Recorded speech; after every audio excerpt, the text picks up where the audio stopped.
नमस्कार दोस्तों, मैं प्रेम कुमार देव आईटीआई के यूट्यूब चैनल पर आप सभी का हार्दिक स्वागत करता हूं। कल के वीडियो के लिए आप लोगों ने जो स्नेह दिखाया उसके लिए आपका बहुत बहुत धन्यवाद।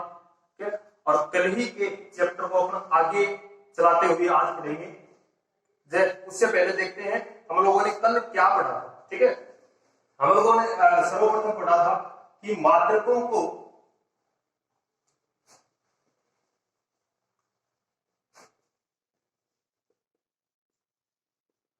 सर्वप्रथम हम देखते हैं मात्रकों को मुख्यतः तीन इकाइयों में क्या किया गया है, विभक्त किया गया है। ठीक है, एक नंबर है दूरी या लंबाई। उसके बाद देखते हैं द्रव्यमान या भार, और तीसरा है समय। ठीक है, दूरी या लंबाई के लिए हम लोगों ने प्रयोग किया था सेंटीमीटर, किलोमीटर, मिलीमीटर इत्यादि के बारे में हम लोगों ने पढ़ा था। इसके बाद द्रव्यमान या भार के लिए हम लोगों ने देखा था किलोग्राम, ग्राम, मिलीग्राम इत्यादि मात्रकों के बारे में हम लोगों ने देखा था। उसके बाद समय के लिए हमने मात्रकों का प्रयोग किया था मिनट, सेकंड और घंटा, के शताब्दी। इन सब के बारे में हम लोगों ने कल पढ़ा। ठीक है, इसके अलावा हम लोगों ने देखा था कि मात्रकों को अलग अलग पद्धतियों में क्या किया गया है, विभक्त किया गया है। जैसे हम लोगों ने तीन पद्धतियां पढ़ी थी। पहली थी हमारे पास एमकेएस, दूसरी थी एफपीएस और एक थी सीजीएस। ठीक है, पहले हम देखते हैं उन पद्धतियों में क्या हमने पढ़ा था, क्या उसके बारे में जानकारी ली थी। उसके बाद अपन अपने टॉपिक को आगे शुरू करते हैं।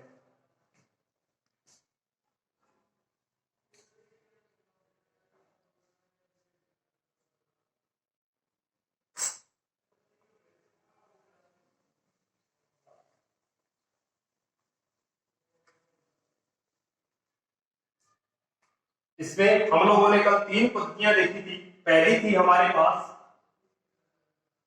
एमकेएस पद्धति, दूसरी पद्धति थी सीजीएस पद्धति और तीसरी पद्धति थी हमारे पास एफपीएस पद्धति। एमकेएस पद्धति के बारे में हम लोगों ने पढ़ा था। एम का मतलब मीटर, के का किलोग्राम और एस का सेकंड। देखते हैं मीटर, किलोग्राम और तीसरा हमारे पास क्या था, सेकंड। इसके बाद हम लोगों ने सीजीएस पद्धति में देखा था। सी का मतलब सेंटीमीटर, जी का मतलब ग्राम और उसके बाद एस का मतलब सेकंड। ठीक है, इसके बाद हम लोगों ने एफपीएस पद्धति देखा था, जिसे अपना ब्रिटिश पद्धति भी कहते हैं। एफपीएस पद्धति या ब्रिटिश पद्धति, इसमें हम लोगों ने देखा था लंबाई के लिए जिस मात्रा का प्रयोग किया जाता है वो है फीट। दूसरा द्रव्यमान के लिए पौंड और समय के लिए सेकंड। तीनों पद्धतियां कल वाले वीडियो में एकदम अच्छी तरीके से पढ़ी थी। क्या है, परिभाषा भी लिखी थी। एक बार फिर देखते हैं। एमकेएस पद्धति में लंबाई के लिए मीटर, द्रव्यमान के लिए किलोग्राम और समय के लिए सेकंड का मात्रक के रूप में प्रयोग करते हैं।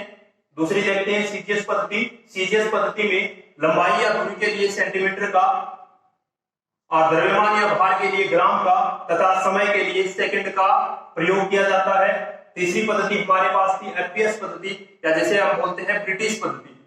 इसमें हम लोगों ने देखा था लंबाई या दूरी के लिए फीट का प्रयोग करते हैं, द्रव्यमान या भार के लिए पौंड का प्रयोग करते हैं और समय के लिए सेकंड का प्रयोग करते हैं।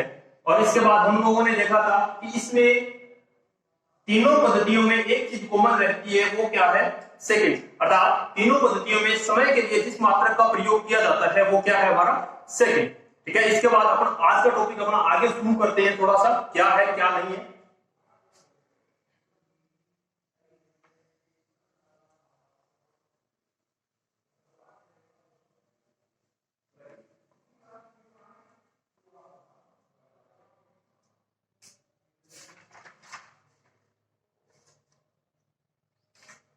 मात्रक। परिभाषा हम लोगों ने कल देखी थी, किसी भी राशि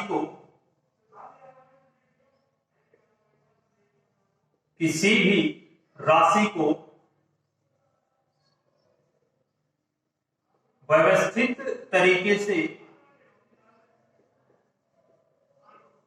जानने के लिए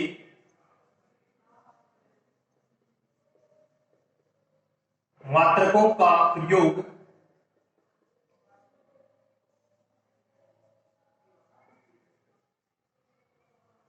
किया जाता है। कल हम लोगों ने पढ़ा था कि मात्रक क्या है, क्यों हमें इनकी आवश्यकता पड़ी, कि इसके बारे में कल बताया भी था। एक बार फिर बताते हैं कि मात्रक क्या है। अर्थात किसी भी राशि को व्यवस्थित तरीके से या व्यवस्थित रूप से जानने के लिए हमें मात्रकों की आवश्यकता पड़ी, क्योंकि हमारे पास जैसे कोई भी राशियां हैं 5, 3, 2 अलग अलग राशियां हैं, लेकिन इनका अभी तक कोई भी अस्तित्व नहीं है। जब तक हम इनके साथ कोई मात्रक नहीं लगाएंगे तब तक इनका कोई भी अस्तित्व नहीं है। ठीक है, जैसे ही हम लोग इसके साथ मात्रक लगाते हैं, जैसे किलोग्राम लगा दिया, सेकंड लगा दिया और मीटर लगा दिया। ठीक है, इसके बाद हम साफ साफ बता सकते हैं कि जो 2 है ये मीटर के लिए अर्थात किसी चीज की लंबाई या दूरी व्यक्त कर रहा है, 3 सेकंड है ये किसी चीज का समय व्यक्त कर रहा है, और 5 किलोग्राम है ये किसी भी वस्तु के लिए उसका द्रव्यमान बता रहा है। ठीक है, ये अपनी परिभाषा हुई। किसी भी राशि को व्यवस्थित तरीके से जानने के लिए मात्रकों का प्रयोग किया जाता है।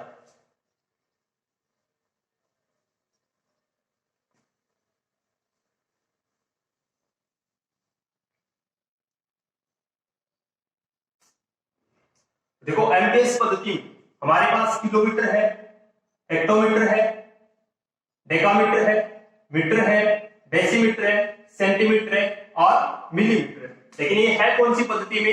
एमकेएस पद्धति में।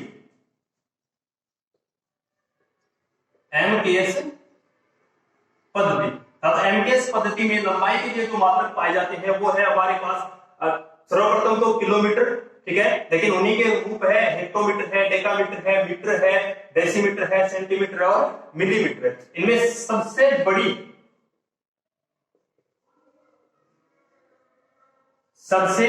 जो इकाई होती है वो होती है किलोमीटर, और सबसे छोटी जो इकाई होती है वो होती है मिलीमीटर।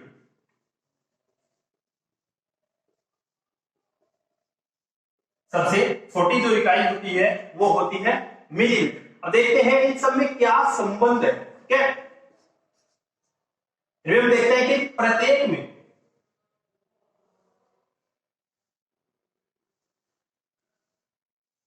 प्रत्येक इकाई के मध्य 10 का संबंध पाया जाता है।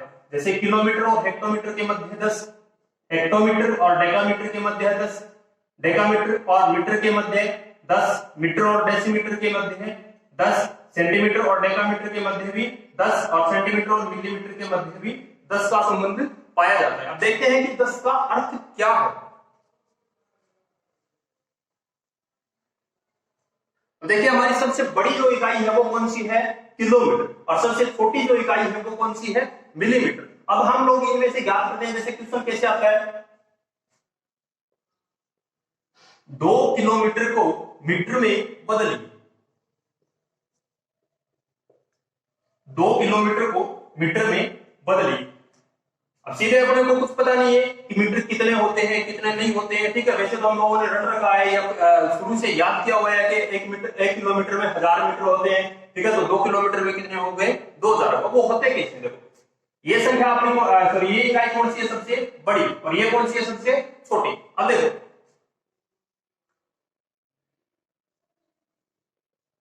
सबसे बड़ी इकाई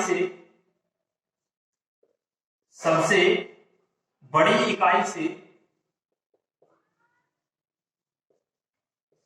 छोटी इकाई के लिए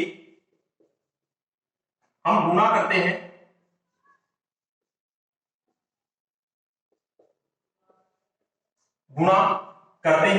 ठीक है, इसके बाद हम लोग दूसरा देखते हैं, छोटी इकाई से बड़ी इकाई के लिए भाग करते हैं, भाग करते हैं। अब हम देखते हैं हमारा क्वेश्चन क्या था, 2 किलोमीटर में कितने मीटर होते हैं।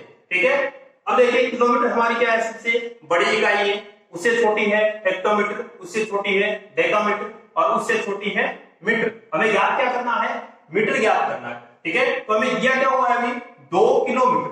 ठीक है, अब देखिए पहले हम किलोमीटर से हेक्टोमीटर में जाते हैं, कितने का है 10, संबंध देखना है, कितने का संबंध है 10 का। अब हेक्टोमीटर से डेकामीटर में जाते हैं, इनमें भी कितने का संबंध है 10 का, तो इंटू 10। अब देखते हैं हेक्टोमीटर सॉरी डेकामीटर और मीटर के मध्य कितने का संबंध है 10 का।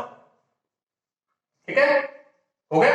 अब देखते हैं इसका आंसर कैसे आता है, 2 को इनसे गुणा करवाते हैं तो 20 इंटू 10 इंटू 10 और इनका आपस में गुणा करवाने के बाद जो आंसर हमारे पास आता है वो कितना आता है 2000 मीटर। 2 किलोमीटर में कितने मीटर होते हैं 2000 मीटर। इसी तरीके से अगर कुछ क्वेश्चन और आते हैं,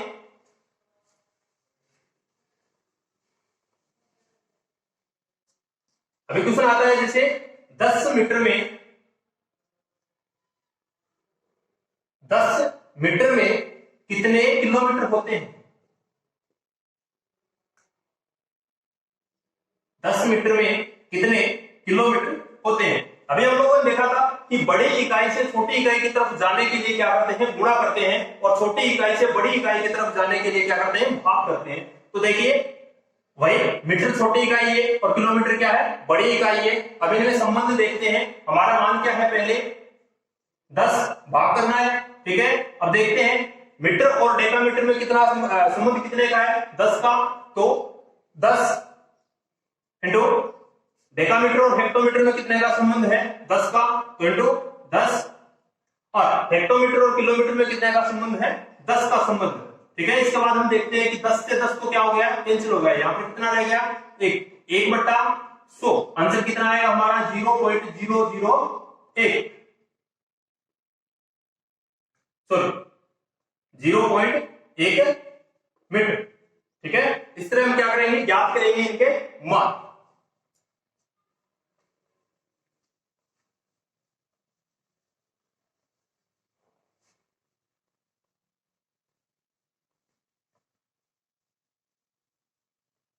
यह था हमारा अंकेश पद्धति के लिए। इसके बाद हम सीजीएस सॉरी एफपीएस पद्धति में देखते हैं। एफपीएस पद्धति में दूरी या लंबाई की इकाइयां क्या होती है।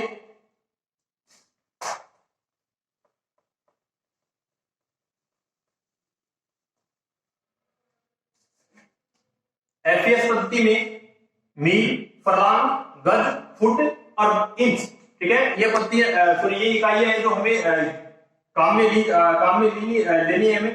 ठीक है, और सबसे बड़ी इकाई इसमें क्या है, सबसे बड़ी इकाई जो है वो है मील, और सबसे छोटी जो इकाई है वो कौन सी है, इंच। सबसे छोटी इकाई हमारी है इंच। ठीक है, अब हम देखते हैं इसमें क्या करना होता है। अब देखिए पहले तो इसमें संबंध कितना है, मील और फरलांग के बीच में कितना संबंध हो गया 8 का, फरलांग और गज के बीच में कितना संबंध हो गया 220 का, गज और फुट के मध्य संबंध हो गया 3 का, और फुट और इंच के मध्य संबंध हो गया 12 का। अर्थात देखिए इसमें बताया गया है 1 मील बराबर 8 फरलांग होते हैं, 1 मील बराबर 8 फरलांग होते हैं, 1 फरलांग बराबर 220 गज होते हैं। फिर बताया गया है 1 गज बराबर 3 फुट होते हैं। क्या उसके बाद बताया गया है 1 फुट बराबर 12 इंच होते हैं। इनकी चर्चा हम लोगों ने कल भी की थी। सबसे बड़ी इकाई हमारे पास एफपीएस पद्धति में दूरी के लिए कौन सी है, मील, उसके बाद फरलांग, उसके बाद गज, उसके बाद फुट और उसके बाद इंच। ठीक है, अर्थात इसका मतलब जाने तो क्या होता है, 1 मील बराबर 8 फरलांग होता है, 1 फरलांग बराबर 220 गज होता है, 1 गज बराबर 3 फुट होता है और 1 फुट बराबर 12 इंच होता है। ठीक है, अब देखते हैं इनके क्वेश्चन कैसे आते हैं। ठीक है, अभी देखते हैं क्वेश्चन, एग्जाम्पल देखते हैं इनके। देख, हमारे पास दिया हुआ है, सारी चीज हमारे सामने है। एक मील, 8 फरलांग, 1 फरलांग, 220 गज, 1 गज, 3 फुट और 1 फुट 12 इंच। सबसे पहले हमारा क्वेश्चन है कि 3 गज में कितने इंच होते हैं?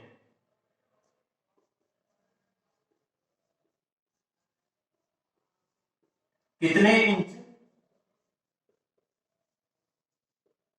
होते हैं, हमारा क्वेश्चन है। ठीक है, परीक्षा में भी आते हैं इनके क्वेश्चन। अब देखिए इनका संबंध है, अभी हमें दिया क्या गया है, गज के अंदर दिया गया है और पूछा किसमें है, इंच के अंदर पूछा गया है। तो गज है, फुट है और उसके बाद इंच है। इसमें भी वही चलता है, सबसे बड़ी इकाई से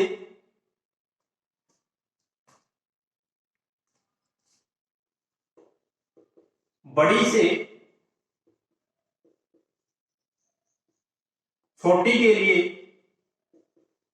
बड़ी से छोटी इकाई के लिए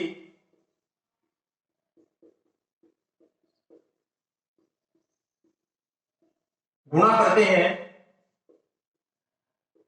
और छोटी से बड़ी इकाई के लिए भाग करते हैं। हमें क्वेश्चन दिया गया है कि 3 गज में कितने इंच होते हैं। तो गज हमारी बड़ी इकाई है, इंच हमारी छोटी इकाई है, तो क्या करना पड़ेगा, हमें इसका गुणा करना पड़ेगा। अब सर्वप्रथम हमें गज से फुट में जाना पड़ेगा, उसके बाद फुट से गज के अंदर। तो देखिए कैसे करते हैं। हमारे पास दिया गया है 3 गज दिया हुआ है, हमें तो प्रश्न क्या पूछा है, 3 गज में इंच बताने हैं वे कितने हैं। ठीक है, लेकिन हमें क्या करना है, पहले गज से फुट ज्ञात करना है और फुट से क्या करना है, इंच ज्ञात करना है। तो हमें पता होना चाहिए 1 गज में कितने फुट होते हैं। तो 1 गज में 3 फुट, पता है हमें कितने होते हैं, 3 फुट होते हैं। 1 गज में 3 फुट होते हैं, तो 3 गज में कितने फुट होंगे, तो 3 गज बराबर कितने हो जाएंगे, 3 इंटू 3 बराबर है 9 फुट। अर्थात 3 गज के अंदर फुट कितने हो गए, 9। अब हमें क्या करना है, फुट से इंच में जाना है। ठीक है, तो हमारे पास है 9 फुट, तो 9 फुट को हम आगे इंच में परिवर्तन करते हैं। तो हमें बताया गया है कि 1 फुट बराबर कितना इंच है, 12 इंच। 1 फुट बराबर 12 इंच। ठीक है, लेकिन हमारे पास फुट कितने हैं, 9 है, और 9 से हमें ज्ञात करना है कि 9 फुट में कितने इंच होते हैं। तो 9 फीट बराबर, या फीट फुट एक चीज है। ठीक है, 9 फुट बराबर 12 इंटू 9, गुणा करते हैं तो 9 8 और 108 इंच। ठीक है, अच्छा हमारा क्वेश्चन क्या था, 3 गज में कितने इंच होते हैं। ठीक है, सबसे पहले हमें क्या करना पड़ेगा, गज से फुट में परिवर्तन करना पड़ेगा और फुट से क्या करना पड़ेगा, इंच में परिवर्तन करना पड़ेगा। ठीक है, तो हमने किया, सर्वप्रथम हमने देखा कि 1 गज में कितने फुट होते हैं, 3 फुट होते हैं। इसके बाद 3 गज में हमने देखा कितने फुट हो गए, 9 फुट हो गए। इसके बाद हमने पता किया कि 1 फुट बराबर कितने इंच होते हैं, 12 इंच होते हैं। उसके बाद हमने देखा कि 1 फुट बराबर 12 इंच होते हैं। तो हमें ज्ञात कितने फुट का करना था, 9 फुट का ज्ञात करना था।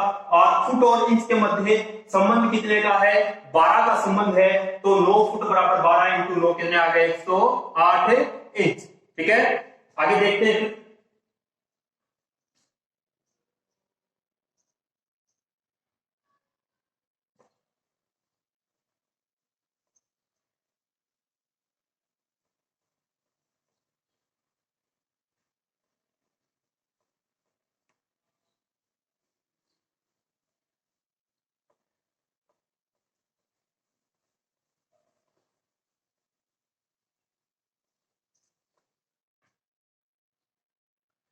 इसके बाद हम देखते हैं एमकेएस पद्धति में द्रव्यमान और भार के बारे में। तो हमारी इकाइयां हैं, जैसे एक है किलोग्राम, दूसरी है हेक्टाग्राम,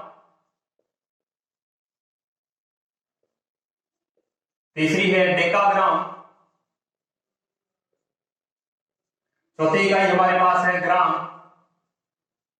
पांचवी इकाई है डेसीग्राम, और छठी इकाई हमारे पास है सेंटीग्राम।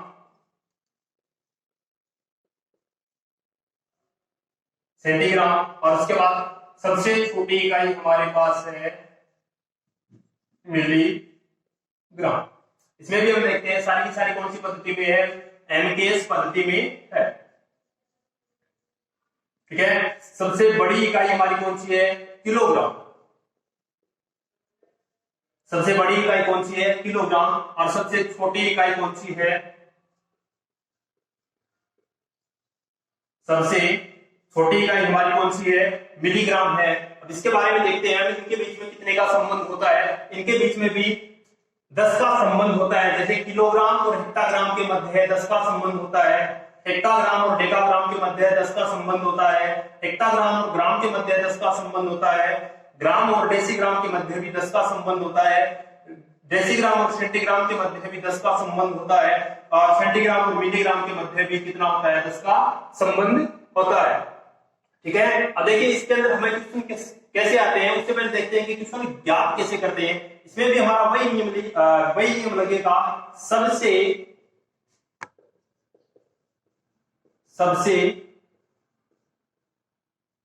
बड़ी इकाई से छोटी इकाई के लिए गुणा करते हैं। ठीक है, सबसे बड़ी इकाई से छोटी इकाई के लिए गुणा करते हैं तथा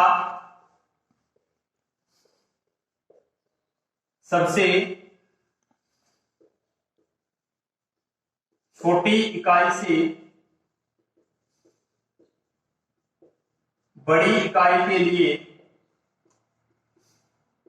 भाग करते हैं।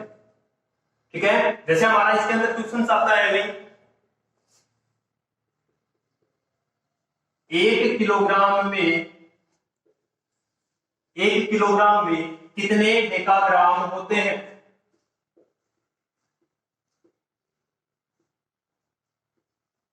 1 किलोग्राम में कितने डेकाग्राम होते हैं। तो देखिए हमारा इनके बीच में संबंध देखिए क्या है, सबसे बड़ी इकाई इन दोनों में, सबसे बड़ी इकाई कौन सी है, किलोग्राम है, और सबसे छोटी इकाई इन दोनों में कौन सी है, डेकाग्राम है। तो एक नंबर हमारी सबसे बड़ी इकाई कौन सी है, किलोग्राम है, उसके बाद हेक्टाग्राम है, और इसके बाद कौन सी है, डेकाग्राम है।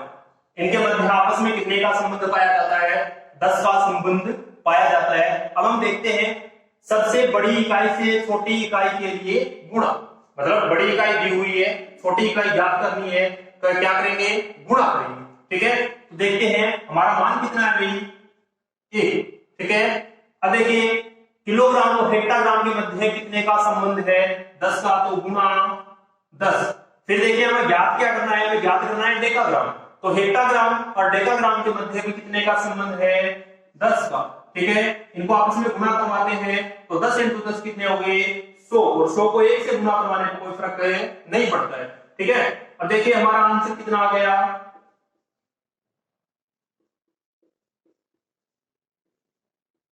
देखा ग्राम, अर्थात 1 किलोग्राम के अंदर कितने ग्राम होते हैं, सॉरी 1 किलोग्राम के अंदर कितने डेकाग्राम होते हैं, 100 डेकाग्राम। इसी में आगे चलते हैं, अपन देखते हैं एग्जाम्पल, ये हमारा पहला था, और ये देखते हैं दूसरा एग्जाम्पल हमारा, 5 किलोग्राम में कितने डेसीग्राम होते हैं, सॉरी कितने ग्राम होते हैं, ग्राम करके देखते हैं पहले सही आता है या नहीं आता है। 5 किलोग्राम में कितने ग्राम होते हैं, सीधा हमें नहीं पता कि कितने होते हैं कितने नहीं होते हैं, लेकिन इनके संबंधों के हिसाब से अपन जांच कर सकते हैं। अभी कितना दिया गया है, 500 किलोग्राम, अर्थात तो बड़ी इकाई दी गई है किलोग्राम, और दूसरा क्या दिया गया है, ग्राम दिया गया है, अर्थात हमें सबसे छोटी इकाई क्या करनी है, ज्ञात करनी है। तो इनके बीच में सबसे पहले अपन संबंध देखते हैं, सबके बीच में संबंध कितना है, 10 का संबंध है। किलोग्राम से ग्राम में ज्ञात करना है, तो सर्वप्रथम किलोग्राम से हेक्टाग्राम में जाएंगे, हेक्टाग्राम से डेकाग्राम में जाएंगे, और उसके बाद डेकाग्राम से किस में आएंगे, ग्राम में आएंगे। अब देखिए 5 हमें दिया हुआ है, ठीक है। उसके बाद किलोग्राम से सर्वप्रथम किस में जाएंगे, हेक्टाग्राम में जाएंगे। संबंध कितने का है, 10 का। फिर हेक्टाग्राम से डेकाग्राम में जाएंगे, कितने का संबंध है, 10 का। और फिर डेकाग्राम से ग्राम में जाएंगे, कितने का संबंध है हमारे पास, 10 का, ठीक है। अब इन सबको गुणा करते हैं, आंसर हमारा कितना आ जाएगा, 5000। अर्थात 5 किलोग्राम में कितने ग्राम होते हैं, 5000 ग्राम, ठीक है। ऐसे क्वेश्चन परीक्षा में हर बार आते हैं, तो ये याद रखने वाली चीजें हैं। क्वेश्चंस कंफर्म आते हैं इस पार्ट से। अभी देखिए कुछ क्वेश्चन और करते हैं।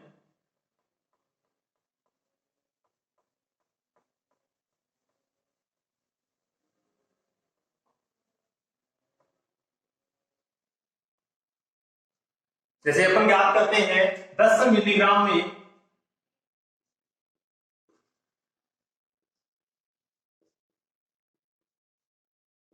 10 मिलीग्राम में कितने सेंटीग्राम होते हैं,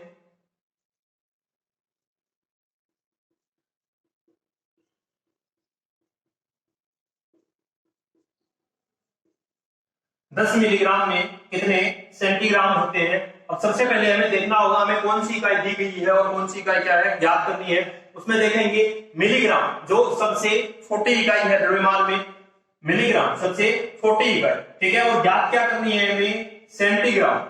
सेंटीग्राम, अब देखिए इकाई तो सेंटीग्राम भी छोटी है लेकिन है क्या, मिलीग्राम से बड़ी है, ठीक है। तो हमें ज्ञात क्या करनी है, छोटी इकाई से बड़ी इकाई ज्ञात करनी है। और छोटी इकाई से बड़ी इकाई ज्ञात करने के लिए हमें क्या करना होता है, भाग करना होता है। तो हमें दिया क्या गया है भाई, 10 मिलीग्राम दिया गया है। ज्ञात क्या करना है, सेंटीग्राम ज्ञात करना है। तो 10 इसमें क्या लगाएंगे, देखो संबंध दोनों के मध्य कितने का है, 10 का है। तो हमें दिया क्या गया है, 10 और बटा 10 कितना आएगा, 1। 10 मिलीग्राम में 1 सेंटीग्राम होता, ठीक है। ये हमारी बात हुई लंबाई या दूरी, ठीक है। उसके बाद हमारी बात हुई द्रव्यमान या भार के लिए एपीएस पद्धति में, सॉरी सीजीएस एमजीएस पद्धति में।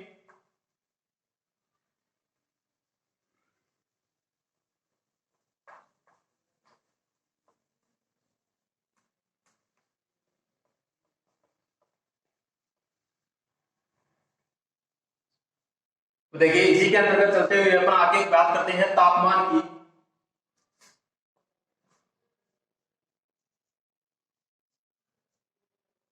तापमान की बात करते हैं,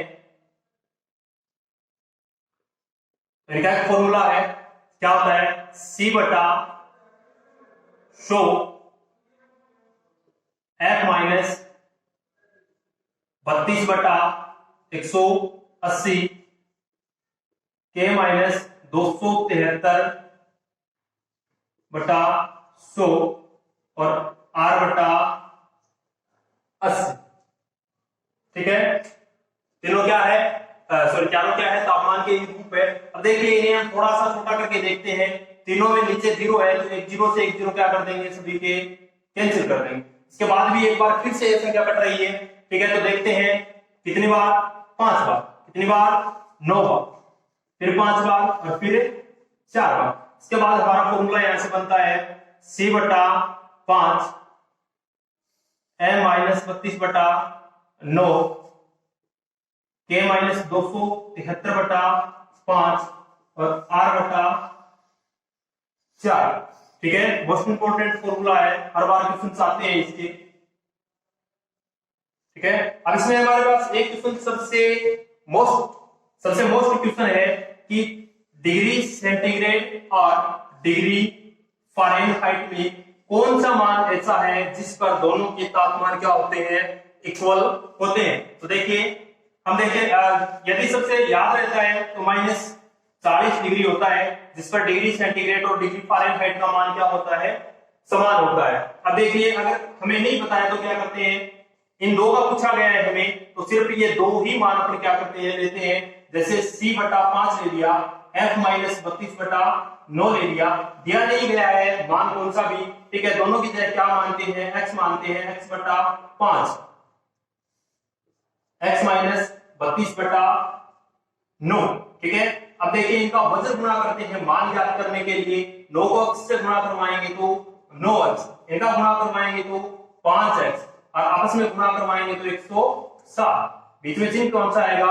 माइनस का। अभी अपने को x का मान ज्ञात करना है, ठीक है, कौन सा मान आता है? तो 5x को इधर प्लस का इधर लेके आएंगे, क्या हो जाएगा? माइनस का हो जाएगा। तो 9x से 5x जाते हैं तो कितना बचेगा हमारे पास? 4x बचेगा। बराबर में मान हमारे पास कितना है? 160 है। यहाँ पर x का मान ज्ञात करेंगे तो माइनस 160 और बटा 4 कैंसिल करते हैं तो हमारे पास यहाँ से मान आता है माइनस 40 डिग्री, ठीक है। अब 40 डिग्री पर फारेनहाइट और सेंटीग्रेड का मान क्या होता है? समान होता है। इसी के साथ हमारा ये चैप्टर खत्म होता है, ठीक है। और इसी के नोट्स हम आपको व्हाट्सएप द्वारा पहुंचा देंगे, ठीक है। धन्यवाद।